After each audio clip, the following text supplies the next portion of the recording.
Hello and welcome to the new episode of the Freitech.org YouTube channel. I'm Sebastian and today we have a special guest, Kris Kosmala, who was just recently serving as a CIO in the Yieldport, and he has 20 years of experience in driving the digital innovation within the shipping industry. Hello and welcome, Kris. Thank you very much, Sebastian. Nice to be on your program. Yeah, I'm really excited about our upcoming conversation. You know, it's been an exciting space that you've been involved for many years, and yeah, I would like to just pull as much of expertise and knowledge that you have and share it within our audience. So maybe we can start from, let's say, a section of the digitalization and also connected with the operational efficiencies within the ports. And I just wonder. How do the port authorities and terminal operators differ in their approach to the digital transformation? I think it's very often mixed together. I know there are some, let's say, bases why it is done like that, because they, in some of the locations, they are just acting as a single entity, both authority and the container terminal. But what unique challenges do they each face of them, and how does it differ? Yes, sure. When you think about the port authority, they do have certain responsibilities and they do have certain resources that they allocate to every port call by a vessel. First responsibility is for them to safely get the vessel in through the port authority area, designated maritime area, and off to the terminal. So from their perspective is the issue of the tugboats, the issue of the pilots, any other special arrangements, like for instance in some ports you actually have locks to access the port, like for instance Antwerp. And coordination, all of that is responsibility of the port authority. They will obviously charge for that, but that's a commercial aspect of the port authority operation. Then there is a terminal. For the terminal, our issues are slightly different. We don't worry about the tugboats, we don't worry about the pilots. What we worry about is the linear berth length and assignment of the vessel against that berth length, plus the equipment that we have to use to cover the throughput, which is the exchange of containers between the vessel and the land, right? Both on the import side and the export side. So slightly different optimization problems, slightly different resources that we have to optimize, and slightly different trade-offs that we will have to make. Yeah. In case of the port authority, well, not too many of them. It's usually related to availability of the pilots, tugboats, maybe the weather issue like the wave or wind. For the terminal, it's primarily the issue of the throughput exchange that we agreed with the carrier. So let's say we agreed on just pull the number out of the head of the berth moves per hour 110.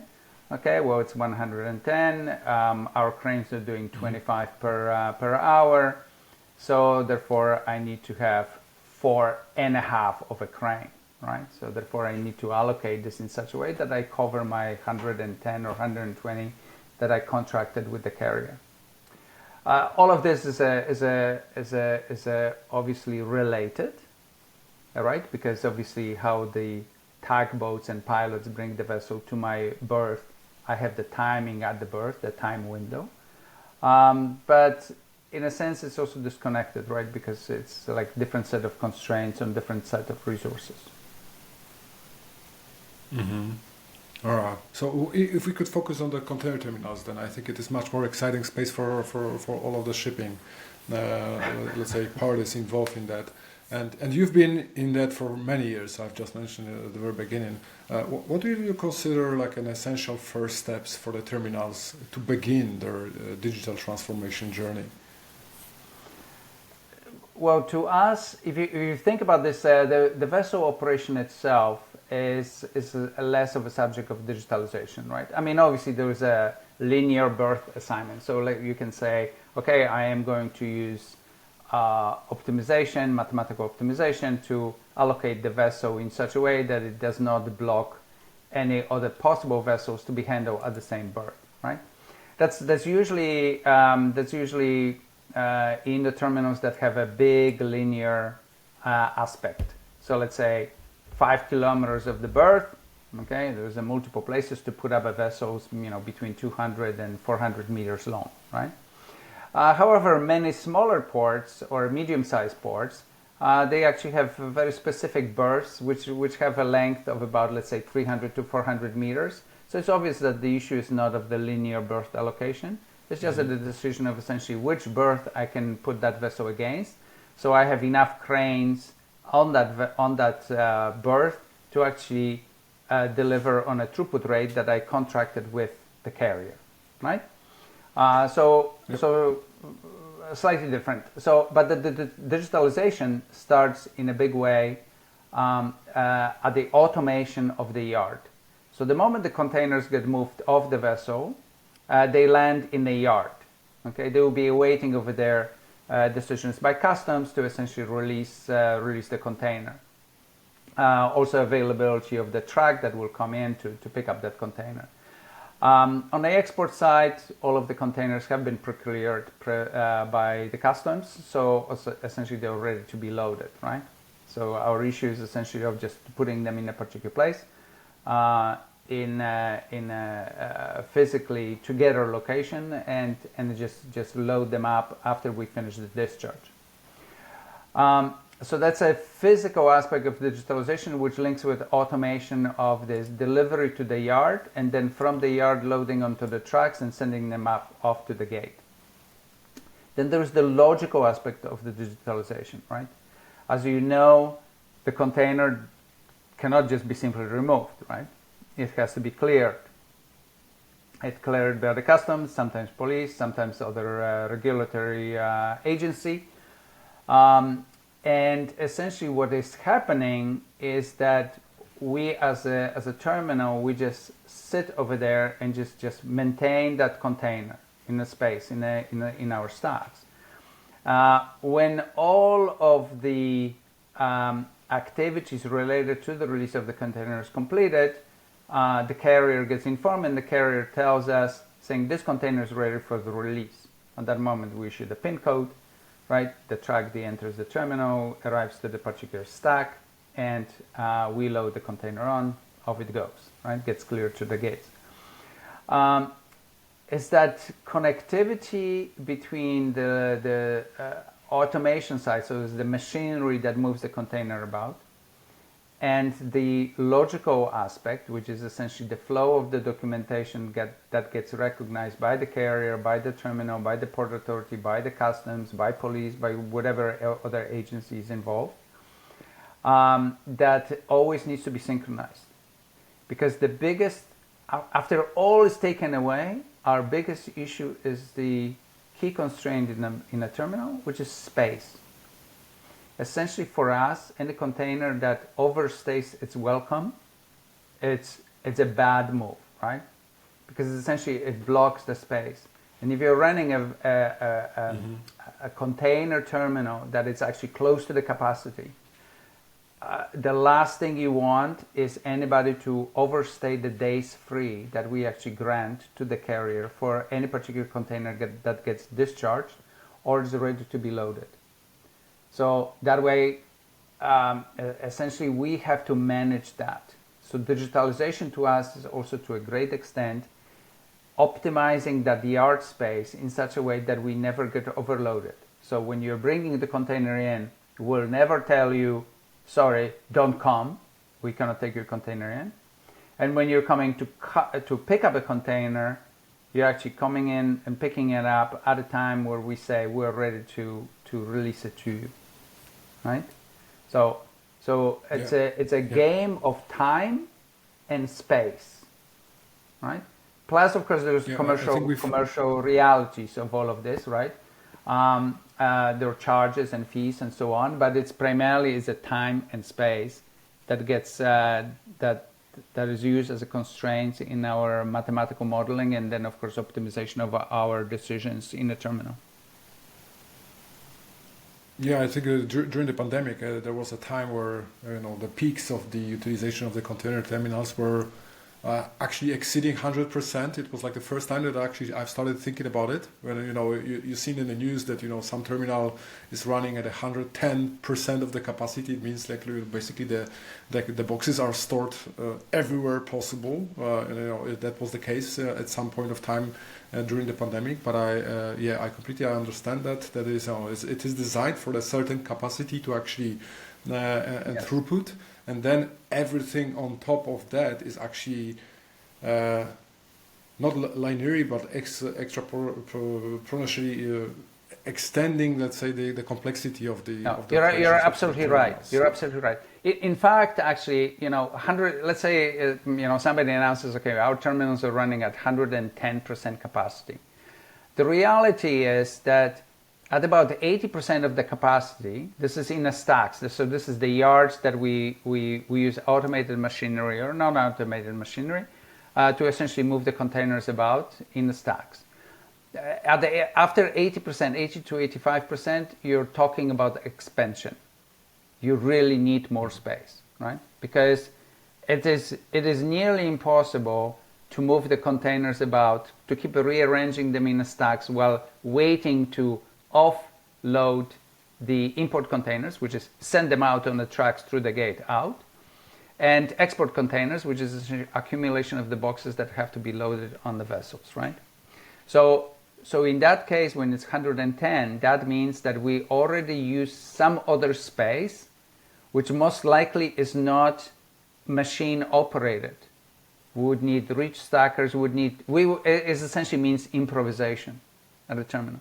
And improvisation usually results in massive amounts of time that is wasted and massive amount of space that is being unprepared, essentially, to accept the overflows, right?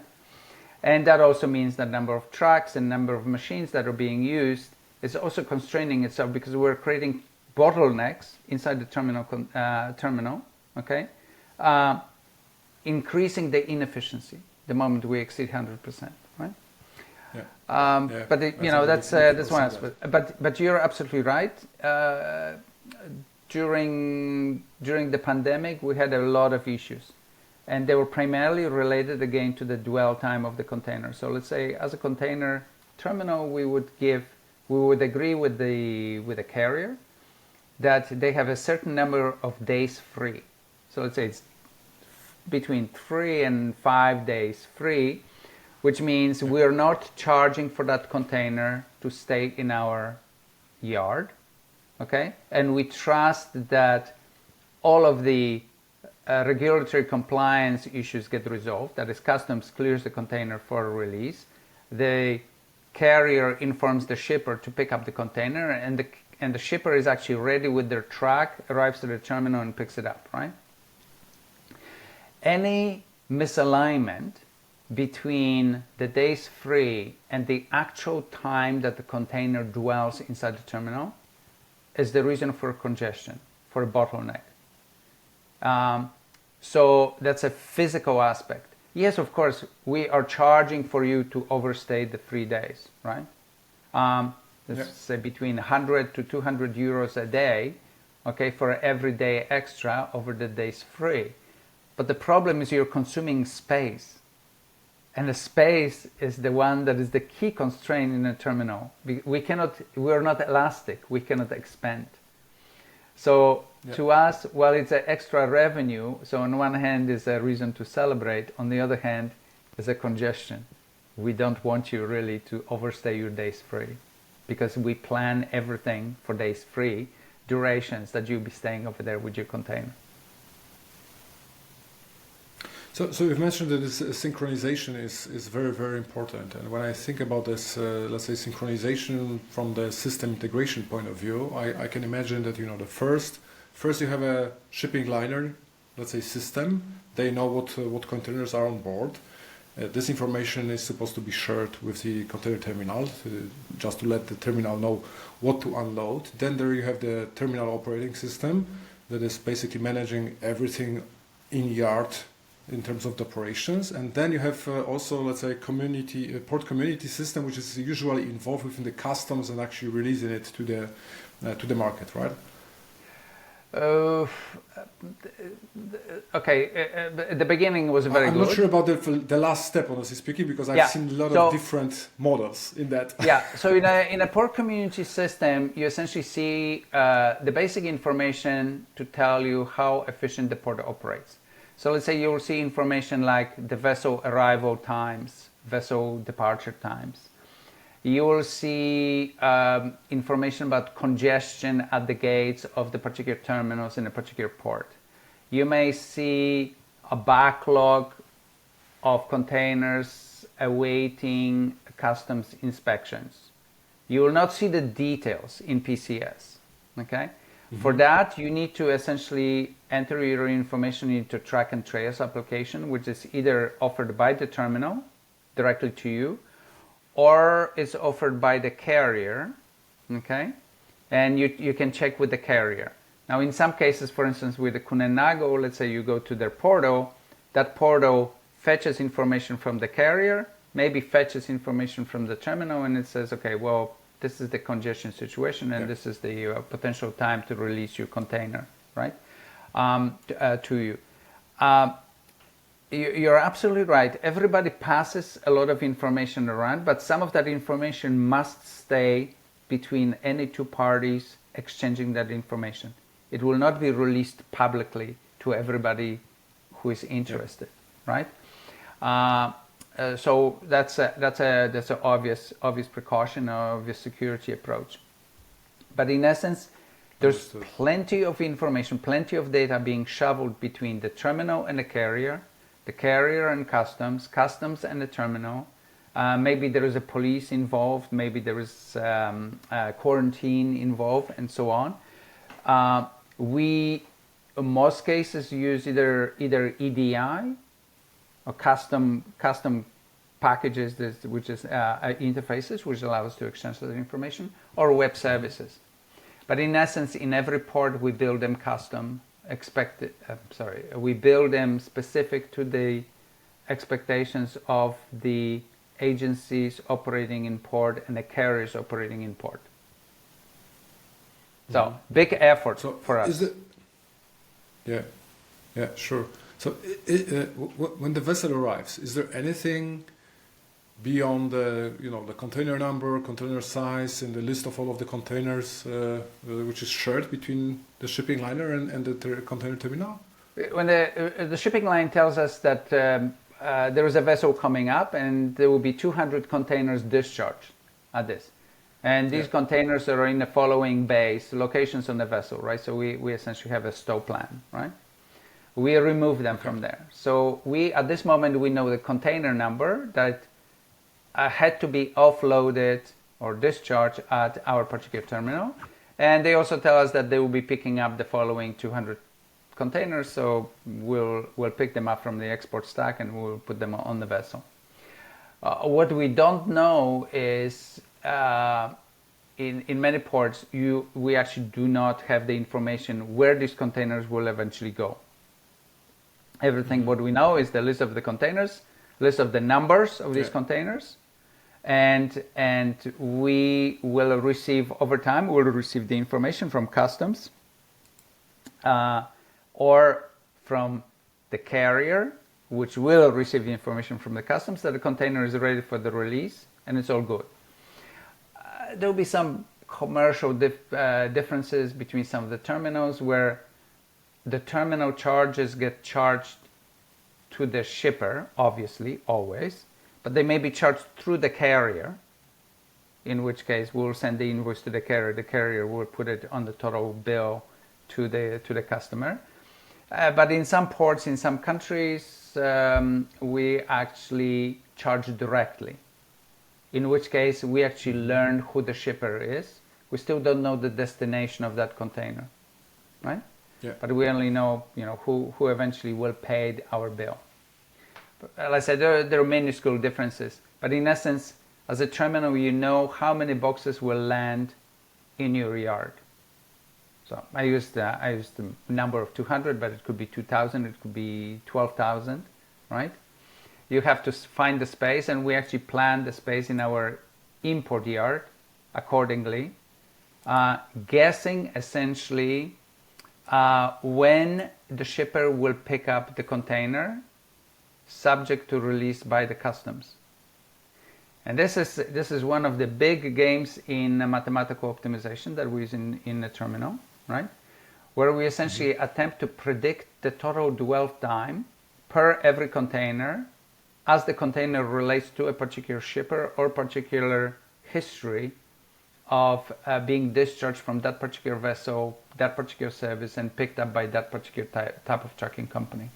Okay, that's a big thing. When you're looking at the optimization of the yards, one of the first things that you will hear is we need to do machine learning, apply machine learning to essentially figure out how long the containers dwell.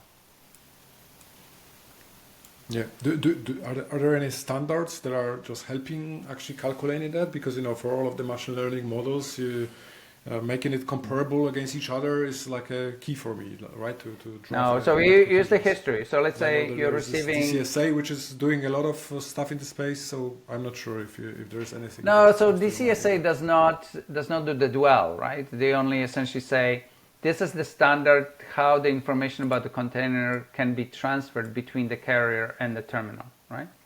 Okay, so DCSA is really concerned about the standards of the data.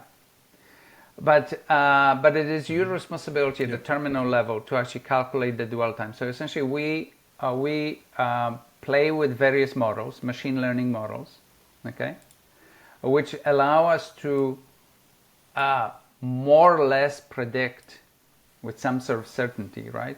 Probability that a particular vendor, so let's say it's Walmart, right? I'm in Long Beach and I receive Walmart, and I know that Walmart typically picks it up within 3 days of the arrival of the container terminal. That is, it's being cleared by the customs, it's being ready for the release, and there is a trucks that Walmart will be sending in. Okay, so that's a good history because it's a big customer, big volume of containers, and I can actually I need that volume of data into my machine learning model. The problem is onesies and twosies, right? So essentially, a few containers, very unpredictable type of shipper, very spotty history or very loose history. It's very difficult to predict, whether they will stick to the 3 days, 5 days, 7 days, 12 days, whatever, right? And then COVID highlighted this even further because, as you remember, a lot of the importers run into the financial difficulties. They could not actually pay for the cargo to be removed from the terminal. So there were some situations where you actually saw containers abandoned inside the terminal, never removed. The importer went bankrupt or decided that the cost of removing the container would be just way too high, so they just abandoned this thing, right? So we had a lot of that happening. This is not typical situation. That was really related to that particular period in history. Of course, our mathematical models rely on the history and the seasonality or the particular trends from the history. So of course, COVID threw all of our models for the spin because the predictability of the past got really affected by that period of COVID. We're now back to normal, so we can reapply. Essentially, we can trust our models to do a correct prediction. But it will take some time because we go back always about 3 years in the history, right? For the mathematical model to correctly predict. And we're right now at that period where we're 3 years past the COVID pandemic. So our models are now getting back to normal. Yeah, I think this all of those events which were unpredicted or unpredicted table was basically destroying all of the models. I've seen some of this predictive ETAs which were just disengaged during the COVID time because it just was creating more mess than actually delivering the benefits. Yeah, I mean, this is kind of interesting. I always have these discussions about the ETA, right? The vessel ETA. So there's a lot of vendors out there trying to make the money from telling you, under the subscription model, telling you precisely when the vessel will arrive, right? Because their model, it was calculating the vessel speed, arrive ETA, reading the AAS signal, which is the identifier for the vessel, and saying, okay, this vessel says that it will be arriving at 6, but our model calculated it will be arriving at 7:15, right? Okay, fine. Because the problem with these predictions is, of course, that assumes that the vessel is in total control of the space and time by which they arrive at the terminal. But the thing is that now you have to say, okay, 50% of the vessels today, more or less, do not arrive on time. Okay? So consequently, the ETA predicted by the machine, it is not going to be true, because we are already busy at our berths. We actually will not be able to accept the vessel just simply because it came like this, even though the ETA of the calculated by the software is being sold as guaranteed time of arrival. That is just simply not true. So we have this number of interrelated events which actually put a lot of these visibility solutions into question. But I said, if you know roughly when the vessel will arrive and it satisfies some need that you have, that's really great. If you would like to know precisely when the container will be removed from the vessel, will be available for the inspection by the customs, and will be relayed by the customs, most of the tools have no such history. They cannot really give you enough information for that. It's simply because your container may be at the bottom of Bay 11, which will be serving 3 hours after the vessel arrives, right? When you're looking at those big 24,000 TEU vessels, you're looking at 8 to 12 hours operation on that vessel. So the ETA that you receive at 7 o'clock... premium options that you can pay for to the shipping liner at the moment. That's yes, like, your you container can. is going to be stuck, let's say yes. easiest to be discharged, and you pay extra for that to the some of the shipping liners. Yes.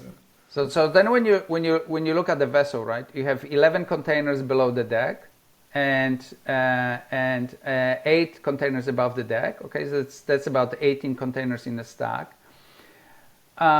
There's only very few containers that we can actually put into something called premium class, which is on the top of the stack, above the deck, and they will be the first ones to discharge. Okay, but that's not true for majority of the containers. Majority of the containers will be still somewhere below, right?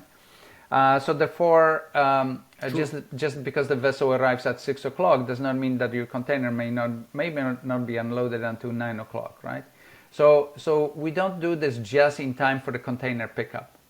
Plus, we don't know if the customs decides, because as you know, customs uses mathematical modeling as well to predetermine which containers will be verified, and they don't actually tell you that up front, right?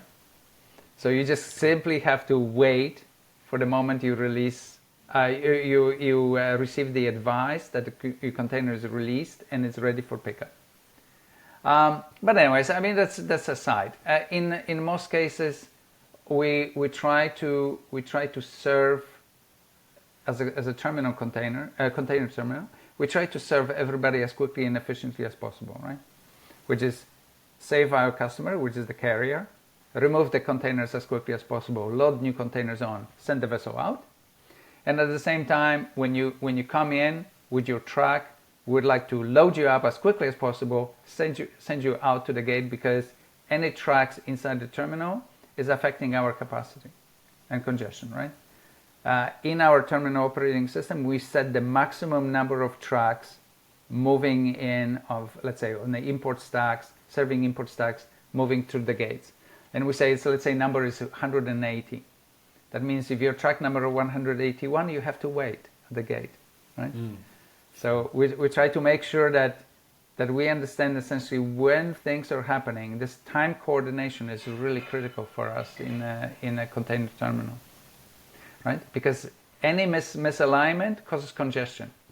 And congestion means delays and then compounding delays that spill out into operation of the container terminal. Yeah. And how do you approach the data exchange standardization with the truckers and the rail operators to let's say streamline the process that is going on? Well, I'd like to say that there is a one opposite way around. Yeah, I'd like to say there's a one API fitting all, but reality is essentially that for every operator we actually build custom APIs, right? Or custom interfaces.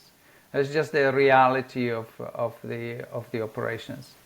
DCSA, the work by the Digital Container Shipping Association, it's very helpful.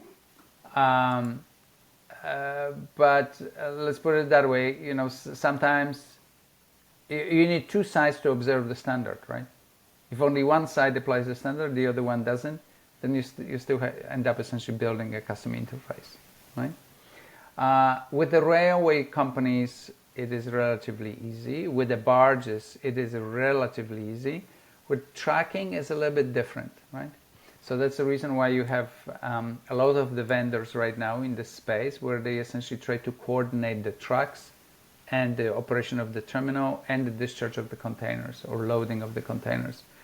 So that business exists over there. It's not the issue of the interface, it's just simply of issue that if you look at US, this is a very good example. I think a majority of the tracking operators have no more than 8 trucks, right? So they're very, very small. It's a very fragmented market, okay? It's not somebody massive with 1,000 trucks ready to serve.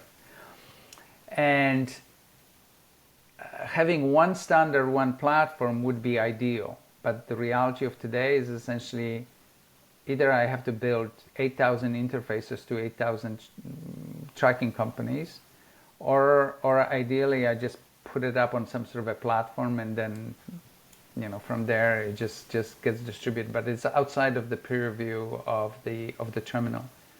We just cannot build that many. I mean, our IT departments are not unlimited in terms of capacity, space, and capability. Do you think the port community systems could play a bigger role in this equation on consolidating those flows within the truckers and as a, you know, kind of a moving into the collaborative planning tool, not this kind of a simple but the problem platforms I can see today. Okay, the problem with just collecting information and displaying that information is relatively easy. You can build it up, right? I mean, you can use cheap tools, you know, something like Microsoft Power BI, right? Just to put up the dashboards out. The problem is when you are trying to optimize something. So let's say Port Authority trying to optimize the arrivals of the trucks, pickups of the containers, drops of the containers, and so access through the gates of the terminal. That is paid for. You have to develop that optimization and pay for it. And port authorities are not prepared. I would say, in majority situations, they are not prepared to pay for it. You have to maintain that system, right? You have to maintain the interfaces. There is a lot of issues that you will have to do. As a port authority, I don't want to deal with this. I'd like to do just the PCS, passive display of the information, okay, and not to do too much of the coordination.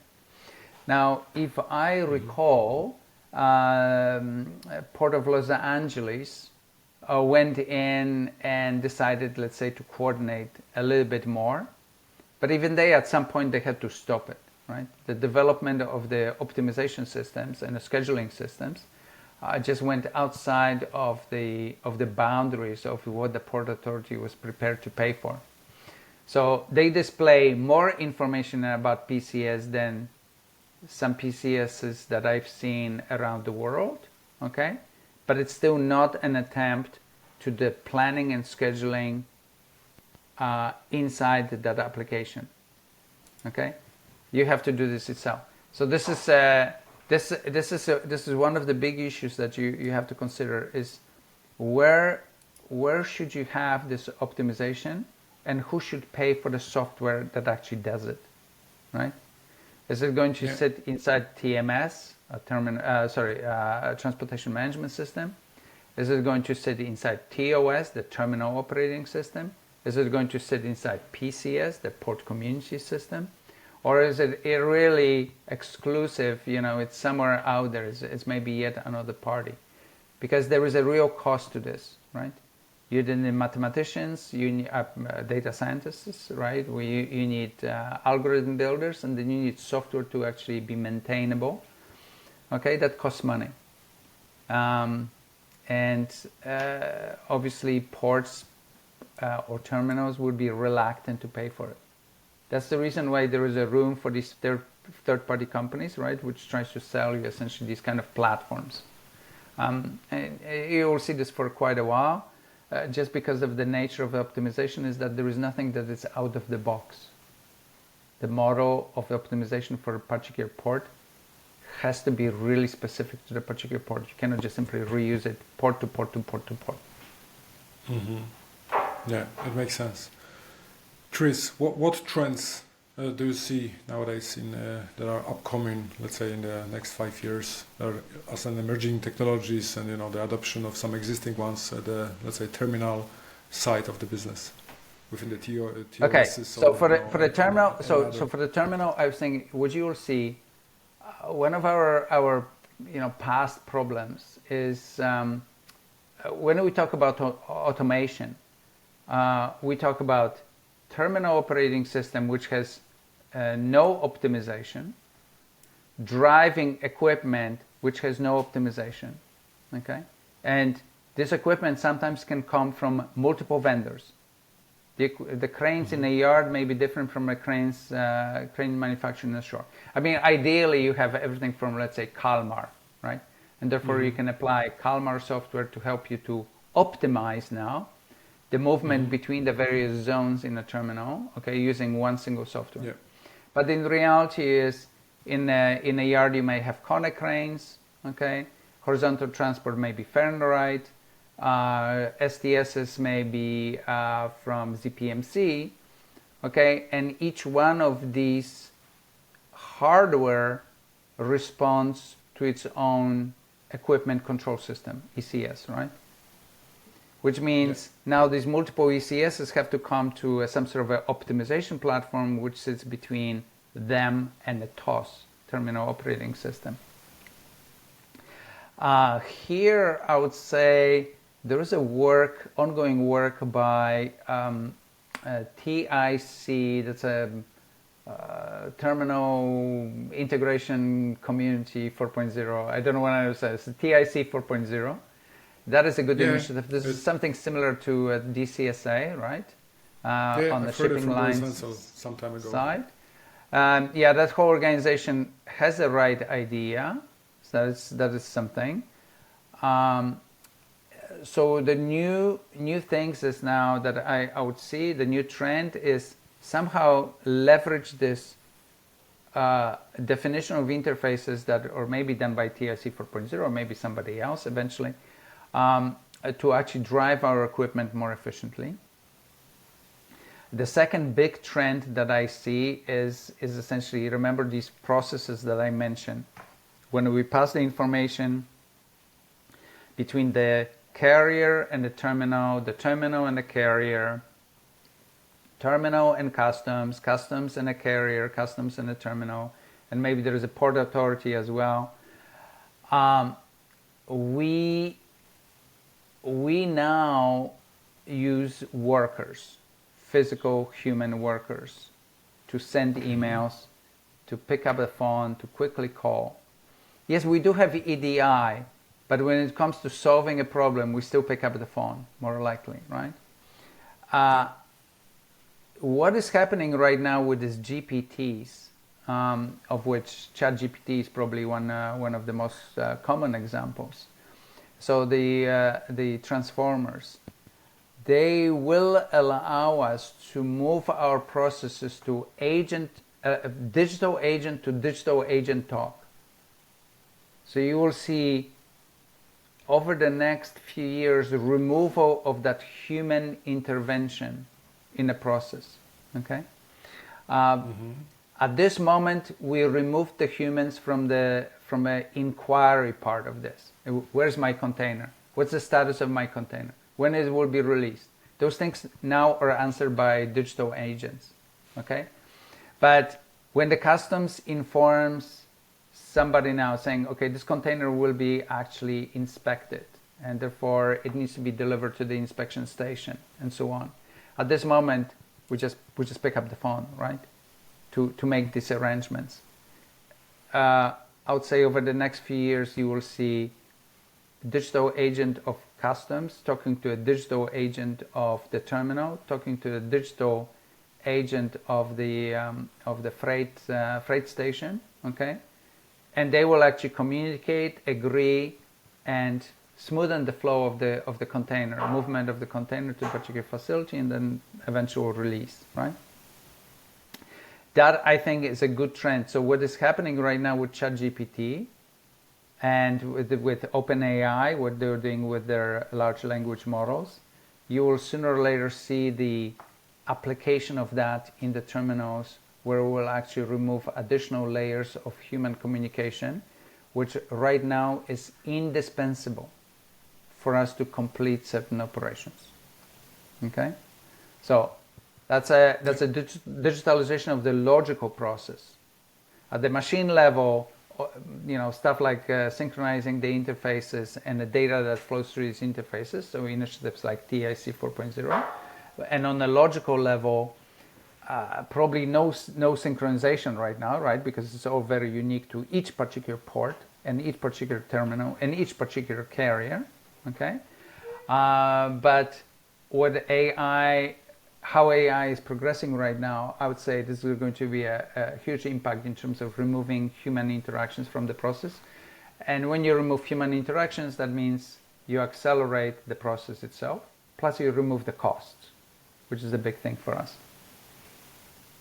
That's very interesting vision, and it's honestly, I've never been thinking about this particular piece to be leveraged by the large language models, but it makes complete sense, I think, because it's the advantage of that would be that actually each end can develop it in a synchronous model, let's say. So if the freight forwarder is already, let's say, prepared to leverage the agent at their side, they can just deploy it, keep the manual work at, let's say, customs clearance or the customs house, to the site, where they can actually make the revision or whatever the topic is. While when they catch up on that, it will become fully digital and, let's say, automatic. Yes. Now, why do we need the standards for that logical part? So this is very important to understand, right? While with ChatGPT you can fool around with something like called hallucination, right, of your large language model. Okay. The problem is that when you say, when is my container going to be released, and what is the customs? What is the problem that the customs is having with my container? There is zero room for a hallucination. Okay, so the models have to be really, really tight. Therefore, what I'm trying to say is the progress with large language models is important. Okay, but at some point they have to be limited, because we absolutely cannot afford to have any hallucination going on. Okay, due to the LLM behavior. Okay. Yeah. Because there are some very specific pieces of information that we require. There's some very specific questions that we are asking, and there's very specific data that has to be fetched from customs, from very secure systems, right? From TOS, from maybe carrier system, and so on, which controls the track and trace of the container, and plus any activities related to the particular container. Yeah, but we're getting there. Those logics, that needs to be like, but I think that this logics needs to be then, let's say, subcategorized for different, let's say, purpose, and built within this so-called RAGs, this retrieval augmented generation. So then you have these hallucinations really minimized to absolute minimum, because they are already going around the logic which is given. Yes. Let's say, like Yes. making very very long story short. Yes, and you'll see right now with the RAGs, we can actually do this. So, for instance, law firms use it, right? But they use the body of the knowledge of the law firm plus the body from the library of the legal text. Yeah. What we have That's a very good comparison. in shipping, we actually don't have a legal firm. We have a terminal, we have a port authority, we have customs, we have police, we have maybe quarantine and so on. So there are multiple organizations. So now our model has to expand more, okay? But it still has to be so specific that it does not hallucinate. And I think that's maybe there is some level of standardization that has to happen, and I don't know through which organization. Maybe DCSA will undertake it, right? Who knows? Maybe there is something else. I mean, obviously, as ports, we're more fragmented. DCSA is all shipping lines, right? So obviously here you're looking at 20 lines and pretty much case closed, right? But ports, terminal operations, you might have 6,000 around the world. It's much more difficult to agree. But that's you'll see that happening anyways in a larger ports, and that will be inevitable because you can already see what the European Union, for instance, is doing with terms of controlling what comes into Europe, into EU. So containers from specific destinations have to be validated in a particular way. They have to be shipped, and when they are released, they are not released with a PIN code anymore. They are now released with a digital key. Okay, so it's using blockchain technology. That is to secure the information about a block of information about identities, identity of the truck driver, identity of the car, the truck that picks it up, and identity of the container, and identity of the shipper, the beneficial cargo owner. So these large language models will have to essentially help us in this, because there's just so many coordination of so many parties using knowledge bases of multiple parties, not just one party. Yeah. Very interesting. Kris, thanks a lot for this conversation. Honestly speaking, the last topic was kind of a surprise to me that you've raised that as a large language models being so, let's say, important for the future. But thanks a lot for today. I hope to catch up in sometime in the future as well to maybe go deeper into certain areas or just to have your voice in the broader discussion or panel. Yes. I mean, it's absolutely important. I mean, we can talk for 24 hours about this. If we just pick up shipping as one, right? So I think it helps. We definitely need to educate people around in various aspects of the operations between the carrier, the terminal, and external organizations, and the container, terminal, and the shipper. Because I think there's this great idea, that maybe container terminals could be game changers for the shippers. They could somehow optimize supply chains better. You need to dwell into this, because if you look from this from 30,000 feet, okay, it looks fantastic. But the devil is in the detail. You have to really look at this closer. So I think these sessions that that you're promoting, Sebastian, I think they're very important, because I think more people need to understand the intricacies of these lower levels. Thanks for that. We will organize more of those. So I think it is a great start of something even greater in the future. So thanks, Kris, and have a good week. Thank you, Sebastian.